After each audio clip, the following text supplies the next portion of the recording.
Pemirsa, kita berjumpa dalam Prakarsa Inovatif. Dan dua kisah yang nanti akan Anda saksikan merupakan kisah nyata yang berawal dari sebuah prakarsa. Dan mungkin saja bisa diterapkan di daerah Anda masing-masing. Dan bila pada saatnya nanti bisa merubah nasib Anda lebih baik atau juga mungkin bisa merubah bangsa ini jauh lebih baik. Mungkinkah prakarsa inovatif bisa diterapkan di daerah Anda? Saya Happy Salma akan menemani Anda dalam Prakarsa Inovatif.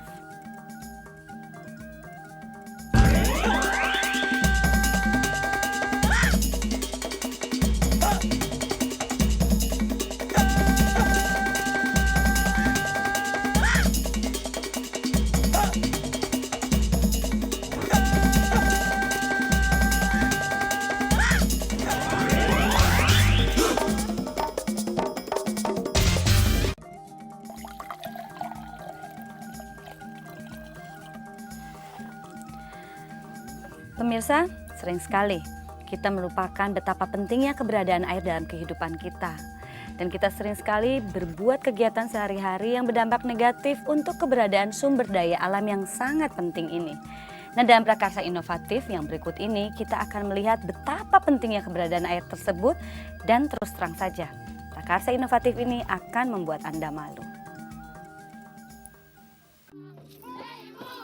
Orang Indonesia memiliki banyak keistimewaan. Penari tradisional di Papua, tarian hipnotis kuda lumping di Jawa Timur,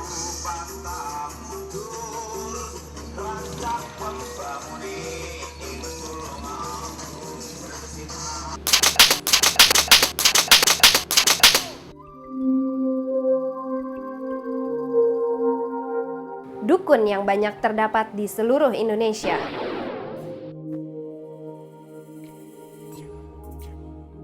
Tetapi, apakah benar ada sebagian orang kita yang mencuci dan mandi pakai kotoran manusia, yaitu mandi dan mencuci pakai tinja? Tinja yang sebenarnya berbahaya? Prakarsa Inovatif menemui Dr. Purnamawati Pujianto soal tinja dan BAB. Buang air besar bukan topik yang menarik. Gak elok, bahkan bisa-bisa dianggap kurang sopan. Kok ngomongin soal buang air besar sih? Menurut Dr. Purnamawati, BAB penting bagi kesehatan. Apabila kita tidak bisa buang air besar selama beberapa hari, mereka yang pernah sembelit pasti tahu betapa sengsaranya, betapa menderitanya kalau kita tidak bisa buang air besar. Tetapi, walaupun buang air besar itu penting buat kesehatan kita, tinjanya penuh dengan kuman, virus, dan parasit. Jadi, kalau kita buang air besar sembarangan, bisa timbul masalah besar. Karena tinja kita bisa mencemari lingkungan, mencemari sumber air minum, dan mencemari makanan kita. BAB sembarangan menjadi masalah besar di seluruh Indonesia karena menyebabkan gangguan kesehatan, masalah lingkungan, hingga masalah perekonomian. Dan ternyata tinja sering dimakan manusia kalau ada yang BAB di kali, walaupun airnya jernih. Jangan dikira kalau airnya bening, otomatis air itu bersih, otomatis air itu sehat. Belum tentu. Air bening bisa saja tercemar oleh kuman. Kuman tidak bisa dilihat dengan mata, harus dilihat dengan mikroskop. Dengan bantuan mikroskop, Dr. Purnamawati menjelaskan dampak BAB sembarangan. Beberapa penyakit infeksi seperti muntah berak atau gastroenteritis, tifus, kolera, disentri, hepatitis A, infeksi rotavirus pada bayi dan anak kecil bisa ditularkan dari satu orang ke orang lain melalui makanan dan minuman yang tercemar oleh tinja. Ternyata banyak orang tidak tahu dampak negatif BAB sembarangan. Tempat BAB sama dengan tempat orang mencuci pakaian, mandi, mengambil air untuk masak, dan anak-anak bermain. Di kampung-kampung di seluruh Indonesia, tidak ada sesuatu yang aneh dengan gubuk seperti ini yang menjadi tempat BAB bagi banyak orang. Memang sangat rumit sekali gitu ya. Semua orang, ibu-ibu, anak-anak juga semua, bapak-bapak juga tidak ketinggalan BAB di sebarang tempat. Contohnya di gubuk-gubuk yang tadi itu, yang disebutnya di gubuk lah kalau di kampung itu udah tradisi, kebiasaan. Pokoknya yang penting ada air aja dipakai. Kadang-kadang cuci piring di situ, cuci pakaian di situ, BAB juga di situ. Walaupun pemerintah maupun LSM lokal dan internasional sudah selama 30 tahun mencoba beragam program untuk menangani masalah ini, perubahannya belum terasa. Tetapi ada harapan baru. Ulangi sing disusukan. Ayo disusukan. Proses CLTS mampu merubah perilaku dan tidak akan dilaksanakan tanpa dukungan penuh dari masyarakat setempat. Karena masyarakat setempat sendiri yang bertanggung jawab untuk memberantas masalah BAB sembarangan. Ulangi sing disusukan. Ulangi sing Ya disusukan. CLTS itu karena mungkin bahasanya bahasa tidak bisa dikenal ya, apalagi sama orang kampung. Kalau istilah kata orang sini mah, jadi perubahan perilaku untuk masyarakat, gitu. Dari masyarakat untuk masyarakat gitu, tentang kesehatan lingkungan hidup, gitu ya. Prakarsa Inovatif akan segera kembali dengan CLTS, proses yang bicara terus terang. Gimana Bu rasanya disusukan gitu ya Bu? Kan kalau misalkan kalau siang ya Bu ya masih terang gitu. Kalau malam Bu, apa Ibu nggak takut ada binatang gitu?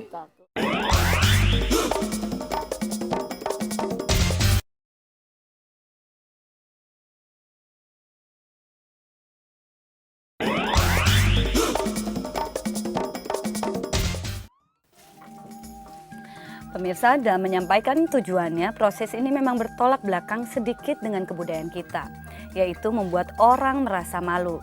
Tetapi toh pada kenyataannya program ini berhasil. Nah pemirsa, kita lanjutkan lagi Prakarsa Inovatif ini. Penyakit diare adalah penyebab kematian 100.000 anak per tahun. Dan BAB sembarangan adalah salah satu sebab diare terbesar di seluruh Indonesia. Ibu-ibu udah tahu semua apa BAB itu Bu? Ya, buang air besar. Sekarang saya mau tanya nih, ibu-ibu di sini kira-kira ada yang belum punya WC di rumah? Ada apa? Masih ada Proses apa belum Bu? CLTS efektif untuk menghadapi permasalahan BAB sembarangan. Karena dengan sifat terus terang, prosesnya mencari kunci untuk menemukan solusi bagi masyarakat. Kalau ibu-ibu belum punya jamban di rumah, terus ibu-ibu BAB-nya di mana coba Bu? Saya mau tanya. Coba Ibu. Awalnya, fasilitator CLTS mengajak masyarakat setempat untuk mengelilingi kampung mereka untuk melihat dampak BAB sembarangan. Sambil berkeliling, peserta CLTS akan membahas masalah BAB sembarangan dengan tetangganya. Dan saat ini, mereka mendengar cerita menarik dari pemilik kolam ikan yang mempersilahkan warga BAB di kolam ikannya. Dimanfaatin sebetulnya saya untuk makanan ikan itu. Makanya saya kan kecil-kecil juga pedagang ikan gitu kan. Jadi makanya nggak ngasih makanan yang lainnya, cuman itu aja gitu. Tiap hari orang di sini ngasih makan ikan gitu dari BAB itu. Pemilik kolam ikan berminat ikut proses CLTS dan mendapat kesadaran baru. Saya berpikir, oh iya saya makan kotoran juga gitu. Jual kotoran juga gitu. Tetapi, tidak semua orang mau mengikuti proses CLTS. Jadi ya masih ada juga yang sulit gitu. Warga yang sulit diajak. Proses CLTS memang tidak memaksa warga untuk ikut program memberantas BAB sembarangan. Kita ajak berbicara. Kita bukan mau menggurui aja ke ibu-ibu. Jadi supaya masyarakat sendiri tidak merasa diajari dan tidak merasa disuruh dan tidak merasa apalagi sampai ada pemaksaan. Ini awalnya tetap pendekatan. CLTS tidak mengeluarkan dana sedikit pun, tetapi masyarakat tetap berpartisipasi karena mereka peduli terhadap kesehatan. Walaupun proses pendekatan, pemetaan, dan mencari solusi selalu dilakukan, proses CLTS di setiap tempat selalu berbeda, karena disesuaikan dengan keadaan masyarakat setempat. Di suatu desa, cara pemetaan dilakukan dengan memakai batu dan kapur. Dan di desa lain, langkah pemetaannya dilakukan dengan kertas dan spidol. Solusi untuk memberantas masalah BAB sembarangan tergantung dari usulan masyarakat sendiri. Usulan itu termasuk dana jamban yang dilakukan bergiliran. Misalkan kita kasih dulu ya Pak ya, kasih dulu bantuan jamban misalnya 10 atau 5 dalam se-RW itu. Nanti ibu-ibu dalam sebulan itu kita suruh nyicil Pak. Terus nanti dalam sebulan itu kita udah kumpul uang kira-kira nanti bisa digulirkan lagi ke yang mau lagi gitu. Tetapi sistem dana jamban bergulir belum tentu sesuai untuk semua orang. Ya yang namanya bayar mungkin dalam 1 bulan itu benar. 2 bulan itu agak benar. Ke-3 bulannya segan untuk membayar. Kalau begitu, masyarakat bersama fasilitator harus mencari solusi yang Istilahnya lain. kita nggak mau beban biaya. Terus gimana caranya? Ya sekarang caranya begini, bikin jamban dari misalkan dari semen ya, kita cuman modal semen sama cetakan aja sama pasir lah ya. Nah itu bisa nanti digunakan untuk beberapa orang. Tetapi, apakah CLTS ini berhasil? Prakarsa Inovatif bertanya kepada Kepala Dinas Kesehatan Lumajang. Ya, mengenai program Community-led Total Sanitation ini merupakan satu kejutan betul. Buat kami sangat terkejut tetapi sangat membanggakan.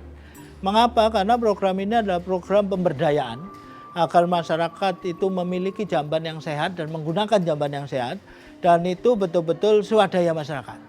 Mereka diberi pengertian betapa pentingnya jamban itu dan luar biasa. Selama ini image kita bahwa masyarakat itu selalu menanti bantuan. Ternyata tidak.